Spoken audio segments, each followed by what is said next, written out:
Shakal, Halayim La, Yahweh, Ba'ashem, Yahweh Shah, Bahashem, Rakakwadash. I want to give a double honors to the apostles and elders that prophesied and rule well for the hopeful 144 and the 1/3 of Yasharallah, who this world refers to as Israel, starting at the house of great millstone. Shalom to you, Akim, who teach and learn in sincerity. Shalom to the Akwith, who learn in sincerity. It's your brother, Kanai, and this will be titled The Big Red Button, okay?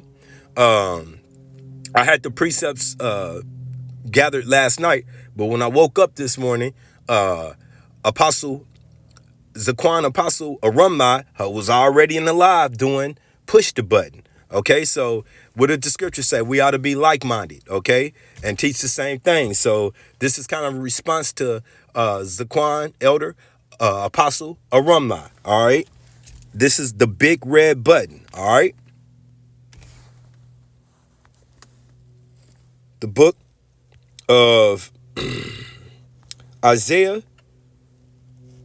54 and 16. Behold, I have created the smith that bloweth the coals in the fire. Okay?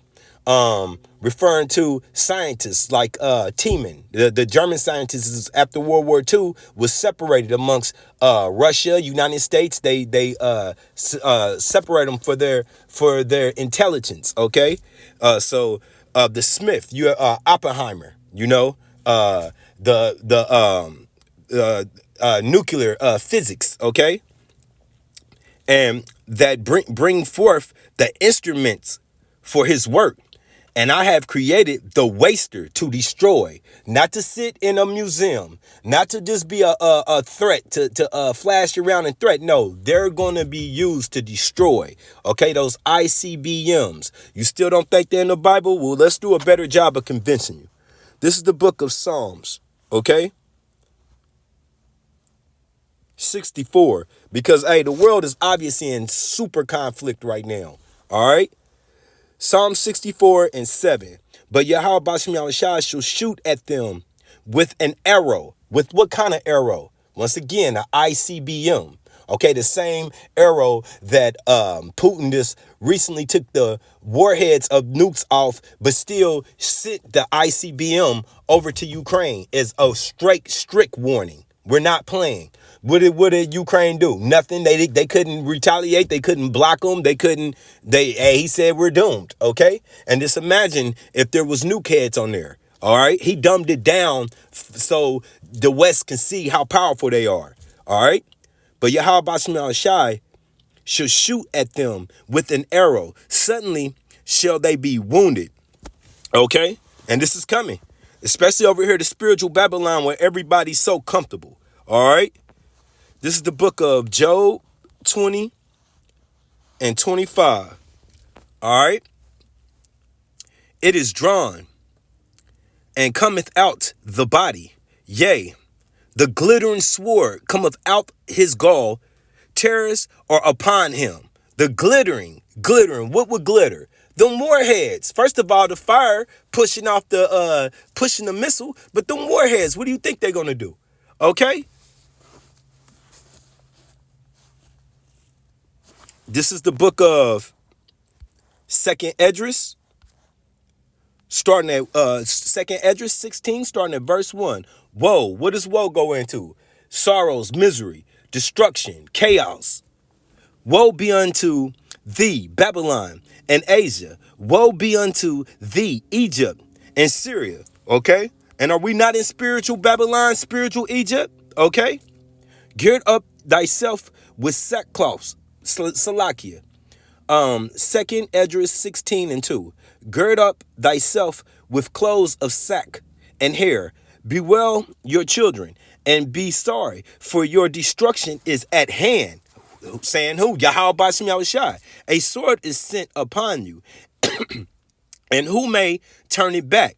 A fire is sent among you, and who may quench it? Okay, now we're going to skip down Hebrew hopscotch down to 13. Second Esdras 16 and 13. For strong is his right hand that bendeth the bow. Whose hand? Yahweh Bashim Yahushua.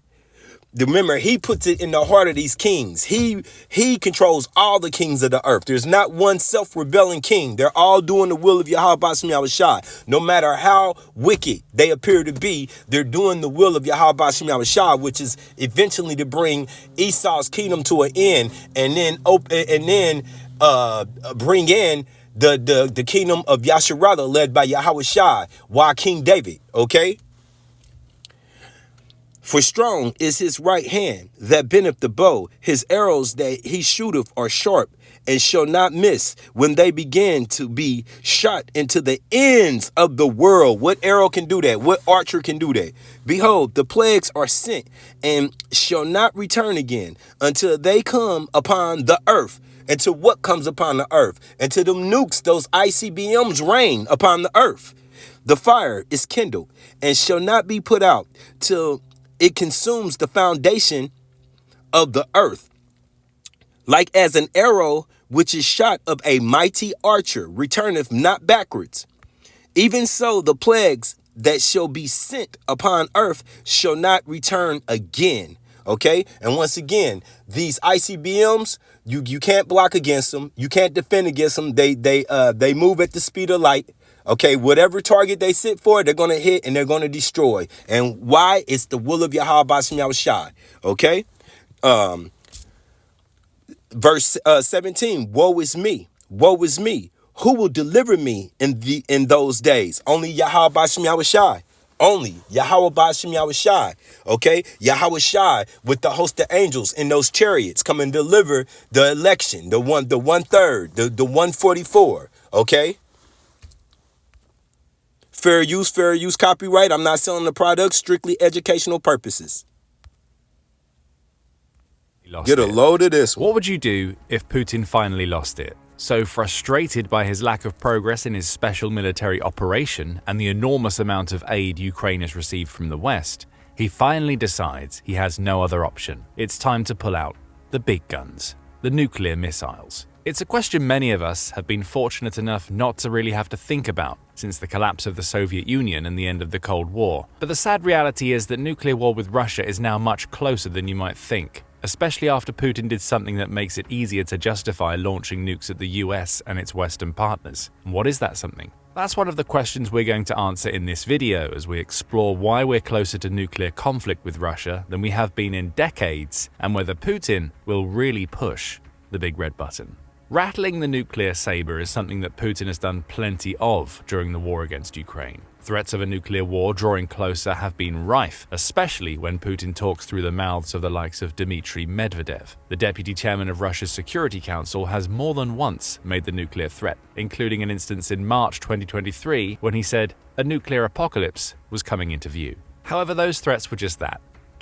What would you do if Putin finally lost it? So I got a question for you, Israel. You still think it's 50 years away?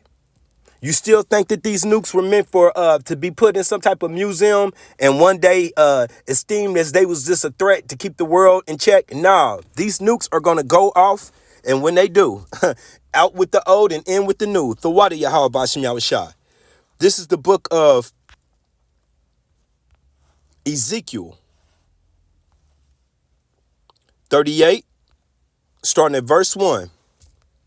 And the word of Yahweh Ba'ashem Yahushua came unto me, saying, Son of man, set thy face against Gog, the land of Magog, the chief prince of Meshach and Tubal. Now, chief prince, Ra-Shah in Hebrew, Ra, head, Shar, prince, head prince, okay? And prophesies against him, and say, Thus saith Yahweh, Ba'ashem Yahushua, Allah, power. Behold, I am against thee, O Gog, the chief prince of Meshach and Tubal. Okay, so that is speaking on Russia. All right, and I will turn thee back and put hooks into thy jaws.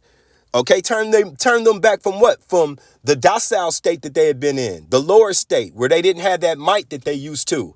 Okay, they had went down in the 80s. Russia, the Soviet Union, okay? But then you had a soldier, a KGB soldier named Putin, who rose through the ranks, not just a politician, a soldier who rose to the ranks to become